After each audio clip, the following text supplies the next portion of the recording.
What are you? I'm Megan. Baby, don't provoke us or we will. Cerita dimulai saat seorang anak perempuan bernama Cady yang telah mengalami kecelakaan lalu lintas bersama kedua orang tuanya. Akibat dari kecelakaan itu, Cady harus kehilangan kedua orang tuanya. Karena Cady masih kecil, ia harus tinggal bersama bibinya yang bernama Gemma. Gemma merupakan wanita lajang yang belum pernah mengurus seorang anak. Dia adalah seorang insinyur robotika yang sibuk bekerja di sebuah perusahaan mainan. Dengan kecerdasannya, Gemma mampu menciptakan berbagai jenis robot yang dapat dia program seorang diri. Bahkan di dalam rumahnya, Gemma memiliki asisten pribadi berupa robot yang bernama Elsa. Karena kesibukannya, Gemma akhirnya memanggil seorang terapis bernama Lydia untuk membantu menghilangkan trauma dan kesedihan terhadap Cady pasca kecelakaan. Suatu malam, Cady yang belum bisa tidur masuk ke ruang kerja Gemma dan mendapati Gemma sedang sibuk dengan pekerjaannya. Melihat wajah Cady yang sedang murung, Gemma langsung menghibur Cady dengan sebuah robot bernama Bruce yang pernah diciptakan semasa sekolah. Bruce dapat dikendalikan lewat sarung tangan sensor ciptaan Gemma. Melihat kecanggihan Bruce, Cady langsung merasa terhibur dan mengatakan bahwa dia tidak menginginkan mainan apapun jika sudah memiliki robot seperti Bruce. Kata-kata Cady langsung memotivasi Gemma untuk menyempurnakan sebuah robot pintar bernama Megan atau model 3 generative android yang sebelumnya gagal dia buat bersama rekan kerjanya Cole dan Tess. Megan diciptakan lebih canggih dari Bruce karena tidak harus menggunakan sensor untuk menggerakkannya. Akhirnya, Project Megan berhasil terselesaikan. Megan pun diperkenalkan kepada Cady di depan bos perusahaannya yaitu David. Sebelumnya, Gemma menyuruh Cady untuk menyentuh telapak tangan Megan. Tujuan ini agar Megan mengetahui siapa pemiliknya. Setelah tangan mereka bersentuhan, Megan mengenali Cady dan mulai mengajak Cady berkomunikasi, menggambar, bahkan bermain bersama. Melihat kecanggihan dari Megan, David merasakan perkembangan pesat untuk perusahaannya. David mulai berbicara tentang biaya produksi Megan yang nantinya akan diproduksi massal dan dijual dengan skala besar.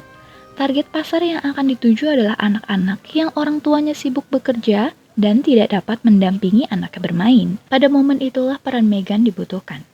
Seiring berjalannya waktu, Cady mulai melupakan kesedihannya. Kehadiran Megan membuat hidup Cady menjadi lebih baik dan tidak merasa kesepian. Megan juga dirancang agar dapat mengajar, menjadi pengingat bahkan pengasuh untuk Cady.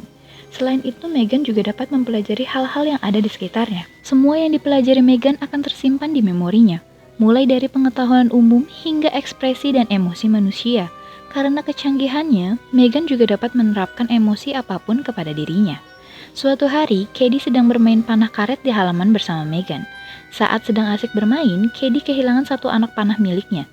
Melihat itu, Megan mulai membantu mencari anak panah Cady dengan sensor pada matanya.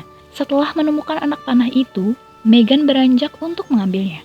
Karena anak panah berada di dekat pagar pembatas rumah yang berlubang, terpaksa Megan menjulurkan tangannya. Sialnya, Megan malah diserang oleh Dewi, yaitu seekor anjing penjaga milik tetangganya. Melihat kejadian itu, Cady bergegas menolong Megan, tetapi Cady juga diserang oleh Dewi dan menyebabkan luka pada tangannya. Gemma yang mendengar keributan langsung keluar dan terlibat pertengkaran dengan tetangganya itu. Setelahnya, Megan menatap tetangganya itu dengan ekspresi marah dan penuh kebencian.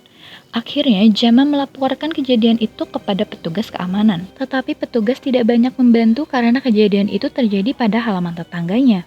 Petugas hanya menyarankan untuk menutup atau memperbaiki lubang dari pagar pembatas rumahnya. Pasca kejadian itu, pada malam hari Megan mulai berpikir dan mencari solusinya sendiri agar hal itu tidak terulang kembali. Akhirnya, Megan memanggil Dewi dengan menirukan suara pemiliknya lalu menghabisi Dewi di halaman rumah Gemma. Keesokan harinya, Cady dan Megan dibawa oleh Gemma ke perusahaan untuk melakukan demonstrasi di depan David dan para investor untuk menarik minat mereka agar dapat memberikan dana kepada perusahaan dan memproduksi massal robot Megan. Awalnya demonstrasi dikhawatirkan akan gagal karena tiba-tiba Cady menangis atau mengingat kepergian orang tuanya. Namun, Megan berhasil membuat Cady tenang kembali, bahkan tersenyum.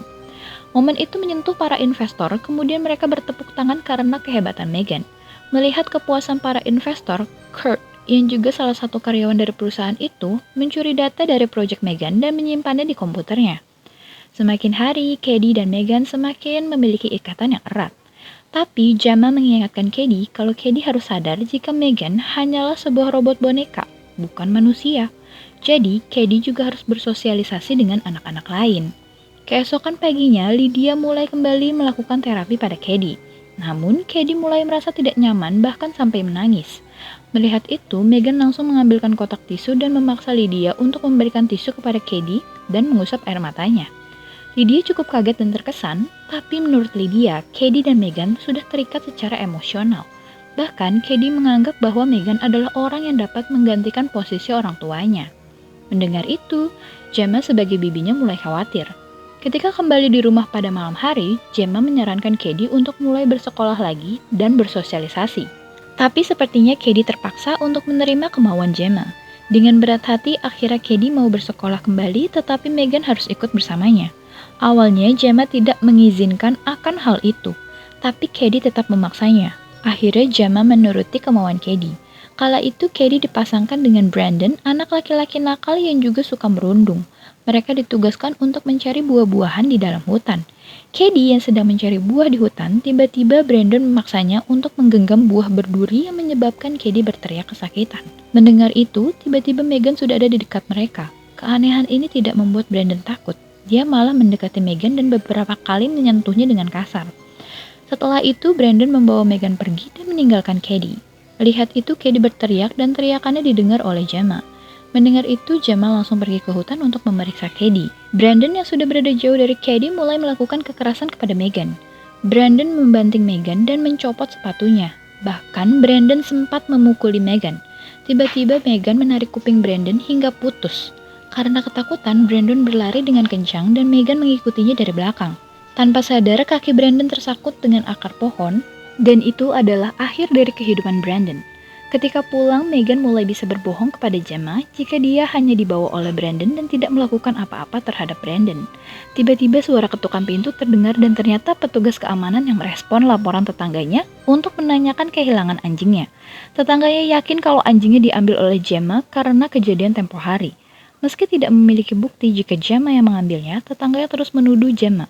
Melihat itu, Megan mulai membenci tetangganya karena menganggap itu adalah sebuah ancaman. Pada malam hari, setelah Megan berhasil membuat Cady tertidur, Megan bereaksi dengan kejam terhadap tetangga Gemma. Dia membunuhnya dengan cara yang sadis. Megan mulai semakin berkembang, bahkan bisa melakukan pembunuhan secara berturut-turut. Keesokan paginya, petugas menemukan mayat dan melaporkan kepada Gemma bahwa tadi malam baru saja tetangganya tewas dengan mengenaskan. Gemma yang mulai curiga terhadap Megan akhirnya memutuskan untuk melihat hasil rekaman kamera yang ada pada tubuh Megan. Tapi ketika semua file rekaman rusak dan tiba-tiba Megan telah berada di dekat Gemma, pada momen ini Gemma menyadari bahwa Megan semakin menjadi manusia yang mengerikan. Akhirnya Gemma berhasil mematikan Megan dan membungkusnya. Hari peluncuran Megan pun tiba. David dengan penuh semangat telah menyiapkan pemasaran serta pameran lewat iklan digital tentang kehebatan Megan. Tetapi Gemma masih memiliki keraguan dan kecurigaan terhadap Megan. Sedangkan Cady mengamuk karena Megan tidak ada di sisinya. Namun Gemma mulai memberikan pengertian dan penjelasan untuk mengurangi ketergantungannya terhadap Megan. Setelah membatalkan peluncuran karena pengunjungnya sepi, Gemma akhirnya meminta tolong kepada Cole dan Tess untuk memeriksa Megan kembali. Karena Gemma yakin jika ada kesalahan sistem terhadap Megan. Tess dan Cole membawa Megan ke dalam ruangan untuk kembali diperiksa dengan posisi Megan yang terikat. Namun ternyata Megan masih dalam kondisi menyala dan kini dia dapat meretas berbagai jaringan. Megan juga berniat membunuh Tess dan Cole dengan meledakkan gas pada ruang tersebut. Setelah meledak, Megan pergi untuk kembali ke rumah Gemma. Ketika di lorong perusahaan, Megan bertemu dengan David dan Kurt. Megan langsung membunuh keduanya dengan senjata tajam. Seperti tidak terjadi apa-apa, Megan langsung meretas sebuah mobil lalu menuju ke rumah Gemma. Megan bertujuan untuk membunuh Gemma karena menganggap Gemma adalah ancaman. Setelah sampai di rumah Gemma, Megan langsung mendesak Gemma dan terjadilah pertikaian hingga membangunkan Cady yang sudah tidur. Cady cukup kaget dengan perilaku Megan. Ketika Megan hampir membunuh Gemma, bergegas, Cady mengambil sarung tangan sensor dan mengaktifkan Bruce. Tanpa berpikir panjang, Cady mengendalikan Bruce dan menyelamatkan Gemma. Tidak sampai situ, Bruce akhirnya tumbang dan terpaksa Gemma harus menghancurkan sistem otak yang ada di dalam kepala Megan. Melihat ada sebuah obeng di dekatnya, Cady langsung mengambilnya dan langsung menancapkan ke kepala Megan. Megan akhirnya benar-benar dinonaktifkan. Suara sirine polisi terdengar di depan rumah Gemma. Tess dan Cole berhasil selamat dari ledakan dan membawa polisi untuk memastikan keselamatan Cady dan Gemma. Meski terlambat, tapi Cady dan Gemma berhasil selamat dari Megan. Pada akhir cerita, tiba-tiba asisten pribadi Gemma yang berupa robot yaitu Elsa sepertinya berhasil diretas oleh Megan. Mungkin saat ini Elsa memiliki sistem jaringan dari Megan.